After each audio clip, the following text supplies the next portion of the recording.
اسلام نے ہر گوشے پر آپ کی رہنمائی کرتی ہے اور اسلام کی تعلیمات وہاں کیا ہے موجود ہے۔ ایک بات تو معلوم ہوئی، اللہ تعالیٰ نے دین کو مکمل کر دیا۔ کیا کر دیا اللہ تعالیٰ نے؟ دین کو مکمل کر دیا ہے۔ شادی بیاہ کا معاملہ ہو، دین مکمل ہے، کیسے شادی کی جاتی ہے، کن کن چیزوں کی ضرورت پڑتی ہے، کون کون شروط ہوتے ہیں، کون کون جو ہے لوگوں کو وہاں پر شریک ہونا ہے، تمام چیزوں کو اللہ تعالیٰ نے کیا ہے بیان کر دیا ہے۔ شریعت اسلامیہ میں تمام چیزوں کا حل موجود ہے۔ تو الیوم اکملت لکم دینکم واتممت علیکم نعمتی، اور ہم نے کیا کیا، ہم نے، اللہ تعالیٰ کہہ رہا، اور میں نے اپنی نعمت کو تم پر مکمل کر دیا ہے۔ وَرَضِيتُ لَكُمُ الْإِسْلَامَ دِينًا، اور بحیثیت دین ہم نے اسلام کو تمہارے لیے پسند کر لیا ہے۔ گویا یہ ہوا کہ ہم اسلام کے ماننے والے ہیں، ہم اسلام کے ماننے والے ہیں۔ اللہ تعالیٰ نے اکمال دین کے بعد اکمال نعمت کا تذکرہ کر کے یہ بتلایا ہے اور ہمیں یہ سمجھایا ہے کہ دین کا پانا، دین کا ہونا بہت بڑی نعمت ہے۔ اللہ نے کہا ہم نے تمہارے دین کو مکمل کر دیا، پھر کہا نعمت مکمل کر دی، یعنی دین بہت بڑی نعمت ہے انسان کے لیے۔ تو دین مکمل ہو چکا ہے۔ اب ہمیں دوسری بات یہ سمجھنا ہے، جب دین مکمل ہے تو ہمیں یہ دیکھنا ہے کہ دین کا کوئی کام ہم کیسے کریں، یعنی دین کا کوئی کام ہم کیوں کریں، کیسے کریں۔ بھئی مثال کے طور پر ہم 5 وقت کی نماز دن میں کیوں پڑھتے ہیں؟ سوال ہے، پہلا سوال۔ ہم 5 وقت کی نماز ایک دن میں کیوں پڑھتے ہیں، 6 وقت کیوں نہیں پڑھتے؟ فرض نماز کی بات ہو رہی ہے۔ ہم 5 وقت کی کیوں پڑھتے ہیں، 6 کیوں نہیں پڑھ رہے، 4 کیوں نہیں پڑھ رہے ہیں؟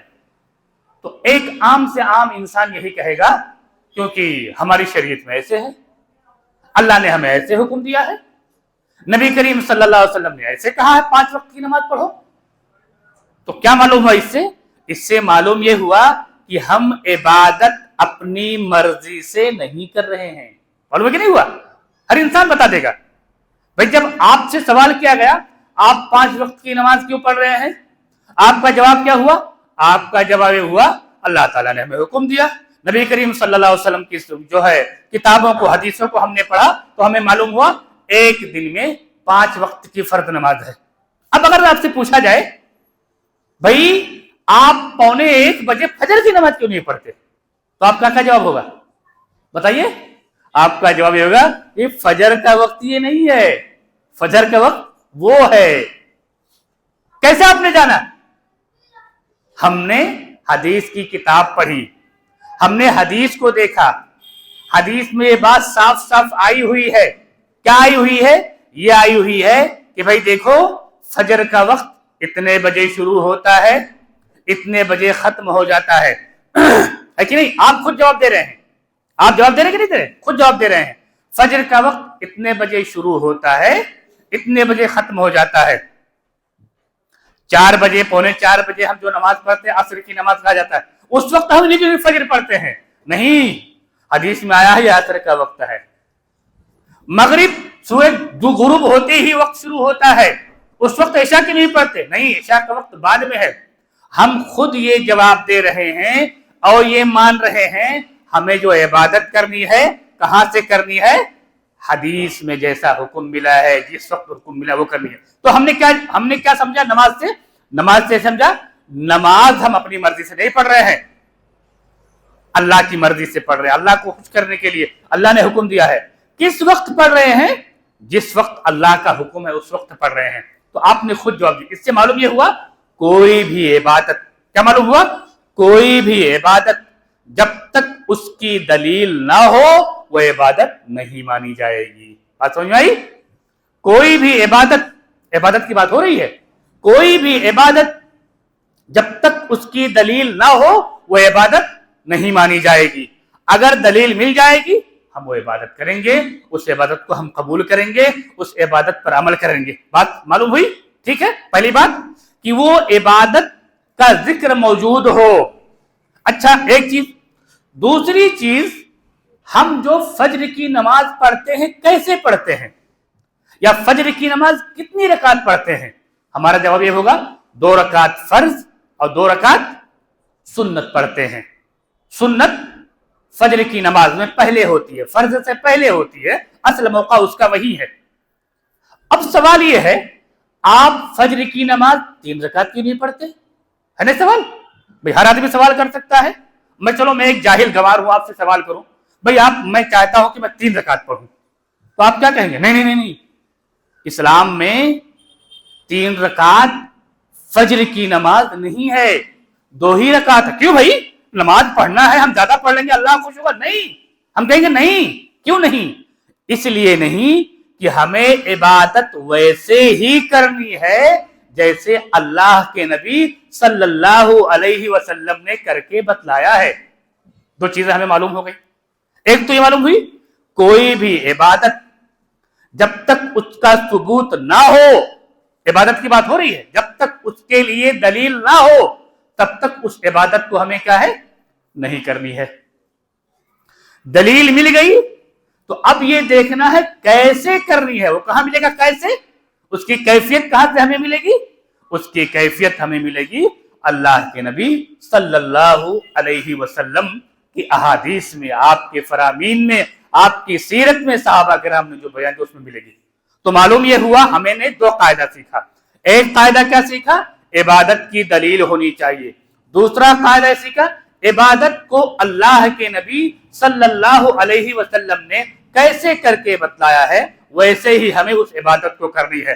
تیسری بات، اس عبادت کو صرف اور صرف اللہ کے لیے کرنی ہے۔ اس لیے کہا جاتا ہے عبادات میں ساری چیزیں حرام ہیں، یعنی کوئی عبادت آپ نہیں کر سکتے، اتنی عبادتیں کر سکتے ہیں جتنی عبادتوں کی آپ کے پاس دلیل ہو۔ دلیل نہیں، عبادت نہیں۔ کیوں؟